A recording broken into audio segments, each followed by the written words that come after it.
கண்ணை மூடிக்கிட்டு இதுல இருந்து ஒரு பூ எடு. அப்ப சாமி அந்த பூவெல்லாம் எடுத்துக்கிட்டு போய் பூங்குடி கிட்ட கொடுக்கணுமா? நீ வாயை மூடு. நீ எடுக்கிற பூ நந்தியாவட்டையா இருந்தா, அதாவது வெள்ளைப்பூவா இருந்தா உங்க கல்யாணம் கண்டிப்பா நடக்கும். எடு. கடவுளே கடவுளே காப்பாத்துப்பா.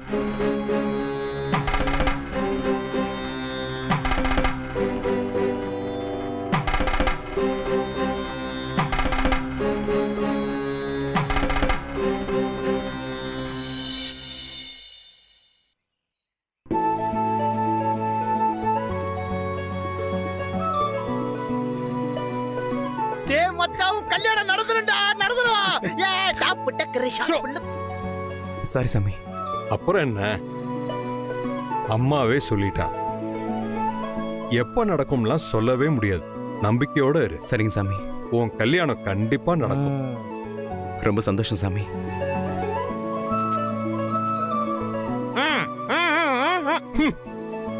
வரேன் சாமி.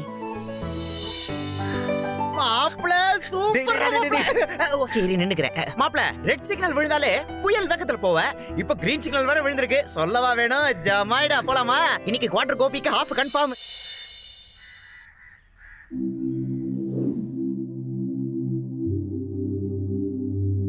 பொங்கடி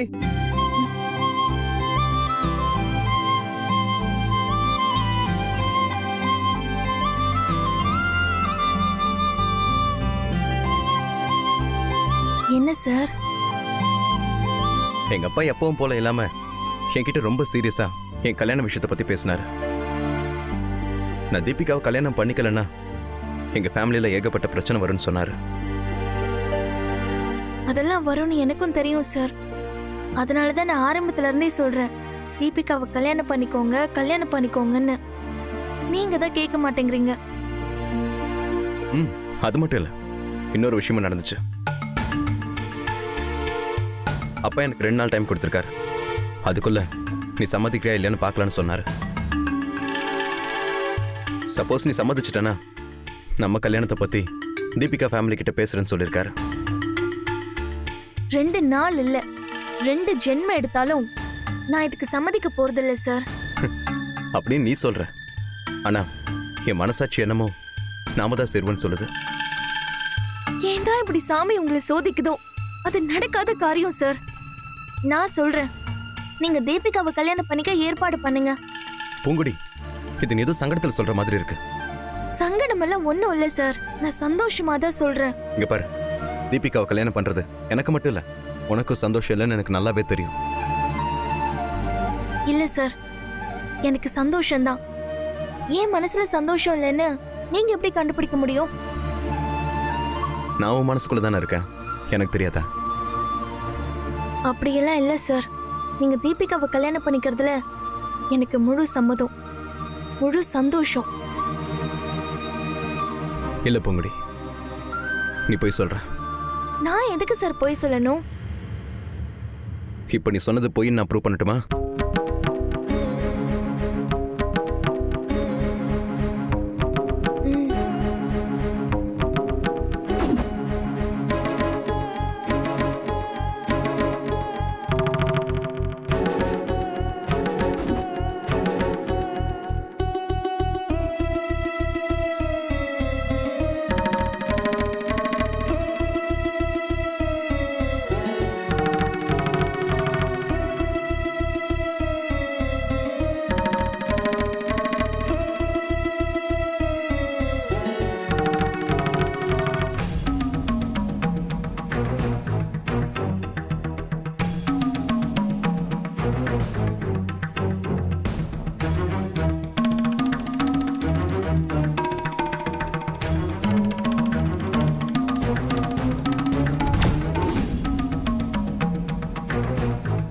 நீ இதை ஊது. இங்க இருக்கிற எல்லா இதழும் பறந்து போய் விழுந்துச்சுன்னா நான் உன் மனசுல இல்ல, பறந்து போயிட்டேன்னு அர்த்தம். நீ சந்தோஷமா தான் தீபிகாவை கல்யாணம் பண்ண சொல்றேன்னு நான் அக்செப்ட் பண்ணிக்கிறேன். ஆனா அப்படி பறந்து போய் விடலன்னா உன் மனசுல நான் இருக்கேன்னு அர்த்தம். நான் தீபிகாவை கல்யாணம் பண்ணிக்கிறதுல உனக்கு சம்மதம் இல்லைன்னு அர்த்தம். என்ன, ஓகேவா?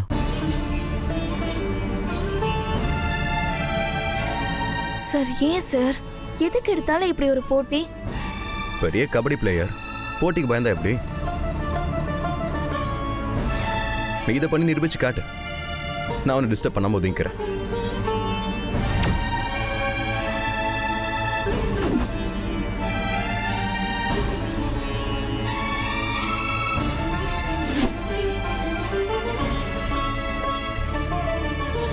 சரி சார், நான் இப்பவே நிரூபிக்கிறேன்.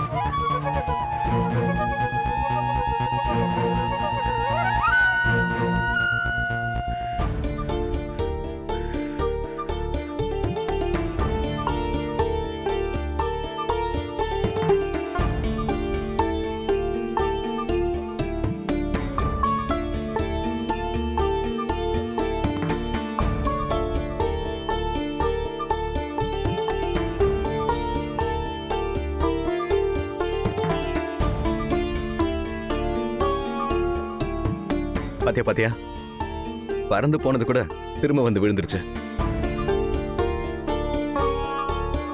உன் மனசுல இருந்து நீ என்னை தூக்கி எறிஞ்சாலும் துரத்தி விட்டாலும் நான் மறுபடியும் பறந்து அங்கேயே வந்துருவேன். அதெல்லாம் இல்ல சார், ஏதோ வாயு பகவானும் எனக்கு சதி பண்றாரு, அவ்வளவுதான். இதுல யாரோட சதியும் இல்ல பூங்குடி. இயற்கையும் சாமியும் எனக்கு நீதான்னு அடிச்சு சத்தியம் பண்ணி சொல்லுது. அதை நீ ஒத்துக்கிட்டு தான் ஆகணும். இல்ல சார். சரி, நமக்குள்ள எதுக்கு வாதம்? 1000 விஷயத்த நேர்ல பேசுறதை விட ஒரு விஷயத்த கடிதம் மூலமா பேசுறது பெட்டர்னு சொல்லுவாங்க. அதனால நான் உன்கிட்ட பேசணும்னு நினைக்கிறதெல்லாம் இந்த லெட்டர்ல எழுதியிருக்கேன். இந்தா, இதை படி. இதை படிக்கும்போது உன் மனசாட்சி உனக்கு பதில் சொல்லும். இதெல்லாம் எதுக்கு சார்? நான் எவ்வளவோ எடுத்து சொல்லிட்டேன், அதுக்கப்புறமும் நீ மட்டும் தான் எடுத்து சொல்லுவியா? நாங்க எடுத்து சொல்ல மாட்டோமா? அதைத்தான் இந்த லெட்டர்ல எழுதியிருக்கேன். இந்தா படி.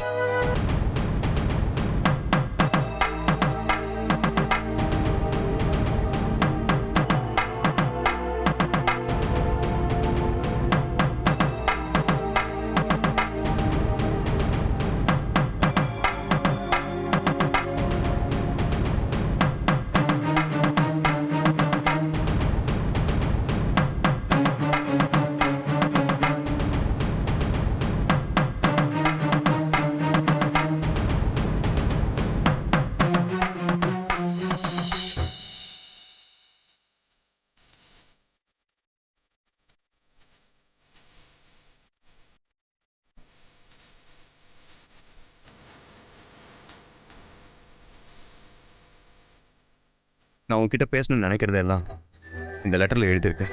இதை படிக்கும்போது உன் மனசாட்சி உனக்கு பதில் சொல்லும்.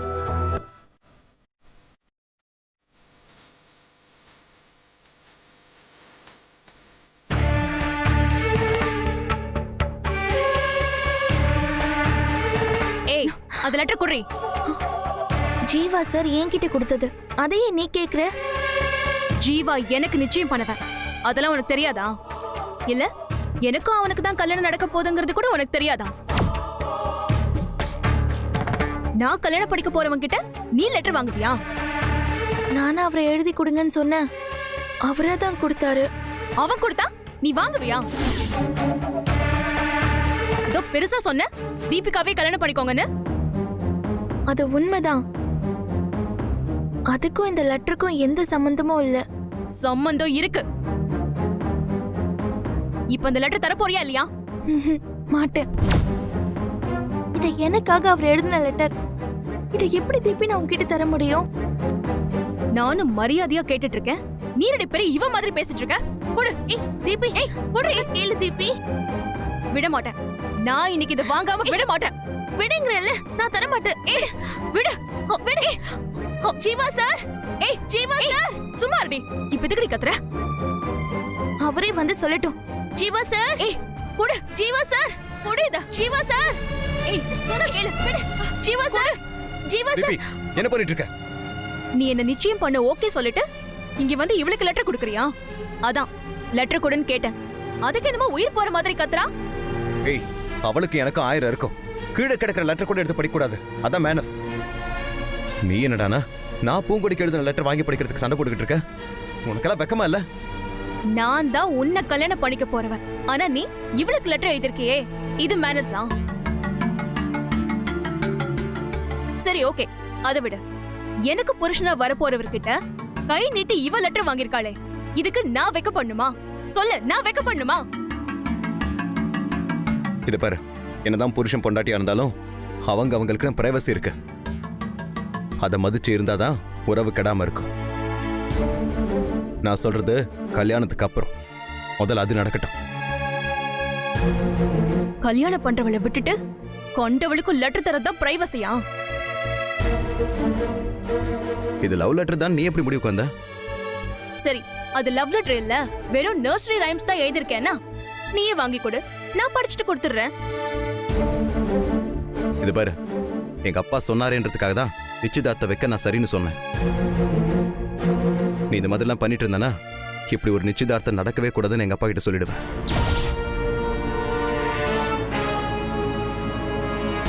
நடக்க போறத நீயே கெடுத்துறாத. மரியாதை இங்க இருந்து போ. ஓ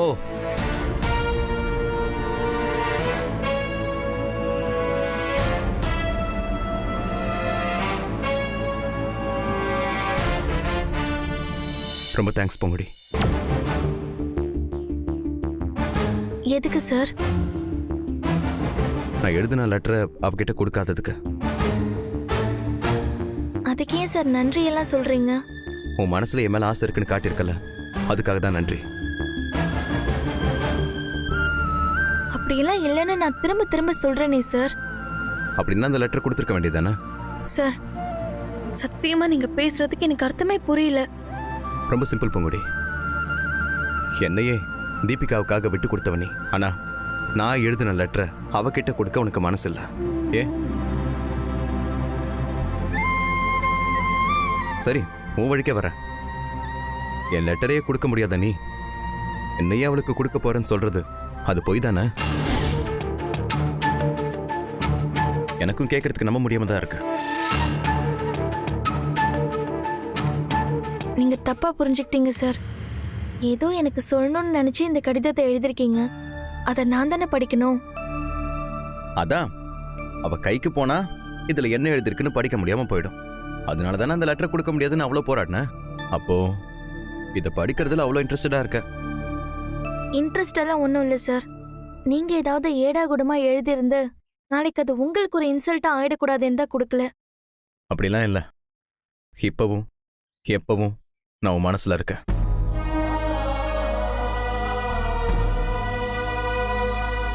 இந்த லெட்டர் ஒரு புருஷன் பொண்டாட்டிக்கு எழுதின கடிதம் மாதிரி.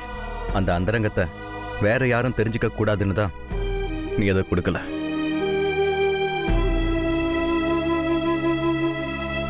இவ்வளோ பொசசிவ்னஸ் மனசுல வச்சுக்கிட்டு நீங்க தீபிகாவை கல்யாணம் பண்ணிக்கிறதுல எனக்கு சந்தோஷம் தான் சொல்றத என்ன நம்ப சொல்றியா பொங்குடி? இப்ப என்ன சார், நான் இந்த கடிதத்தை தீபிகா கிட்ட கொடுக்காததான் உங்களுக்கு பிரச்சனையா? எனக்கு இதை படிக்கணும்னு எந்த ஆர்வமும் இல்ல. நீங்க இப்படி எல்லாம் சொன்னதுக்கு அப்புறம் இனி இதை நான் படிக்க மாட்டேன் சார்.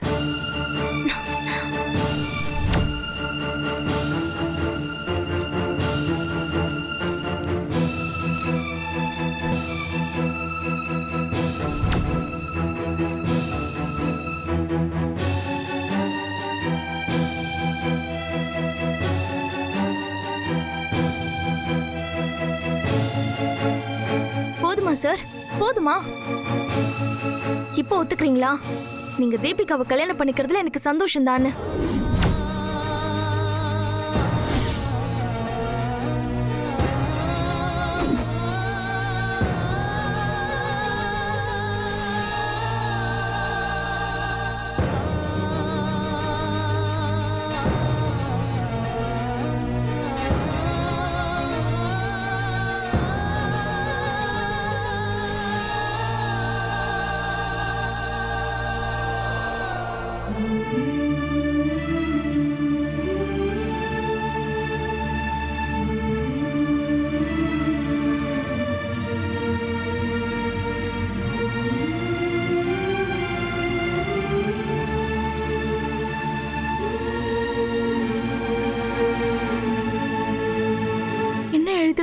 தெரியலையே.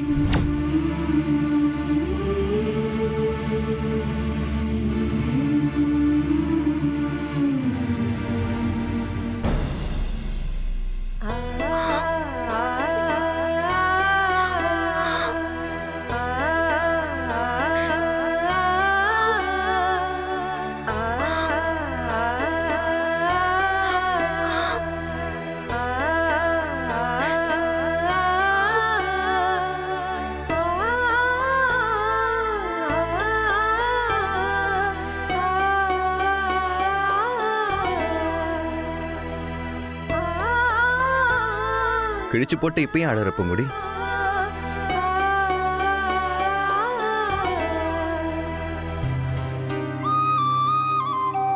ரொம்ப கஷ்டப்பட வேணாம். இப்படி ஏதாவது ஆக்சிடென்ட் நடக்கும்னு தெரிஞ்சுதான் இதை நான் ஜெராக்ஸ் எடுத்து வச்சிருக்கேன். இந்தா இத படி.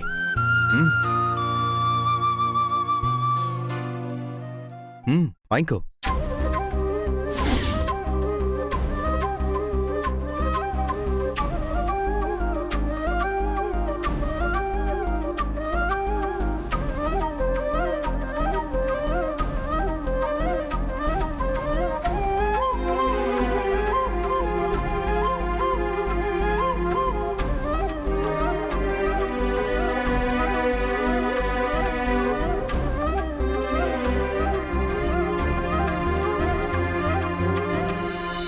பூங்குடி, என்னதான் நீ இல்லைன்னு சொன்னாலும் உன் மனசுல நான் இருக்குன்னு எனக்கு தெரியும். நம்ம 2 பேருக்கும் இருக்கிறது பூர்வ ஜென்ம பந்தம். நீயோ இல்லை நானோ இதை முறிச்சுக்கிட்டா வாழவே முடியாது. என்னதான் நீ என்னை கல்யாணம் பண்ணிக்கிறதுல ஆசை இல்லாத மாதிரி நடிச்சாலும் உன் மனசுக்குள்ள நான் தான் இருக்கேன்றத நான் தெரிஞ்சுக்கிட்டேன். எனக்காக நீ ஜீவ சமாதி இருந்தப்ப நடந்த ஏதோ ஒரு விஷயம்தான் உன்னை இப்படியெல்லாம் மாத்திருக்குன்னு மாறி சொன்னான். அதனால அந்த சாமியாரை போய் பார்த்து நீ நடந்துக்கிறத விதத்தையெல்லாம் சொன்ன. உன் கூட தான் கல்யாணம் நடக்கணும்னு கேட்டுக்கிட்டேன். அப்போ நீ எதுக்காக மாறினு முழுசா கண்டுபிடிக்க முடியலனாலும் வேற ஒரு நல்லது நடந்துச்சு. ஒரு செம்புல 9 கலர் பூவை போட்டு கண்ணை மூடிக்கிட்டு என்ன சாமியார் எடுக்க சொன்னாரு. வெள்ளைப்பூ வந்தா நீ எனக்கு கண்டிப்பா கிடப்பன்னு சொன்னாரு. நானும் எடுத்தேன். எனக்கு வெள்ளைப்பூ தான் வந்து.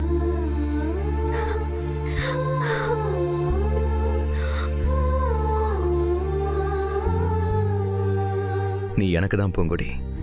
நம்மளை யாராலையும் பிரிக்க முடியாது. இதுல உனக்கு நம்பிக்கை இல்லைனா உன் பக்கத்திலேயே நான் சொம்புல 9 கலர் பூவை போட்டு வச்சிருக்கேன்.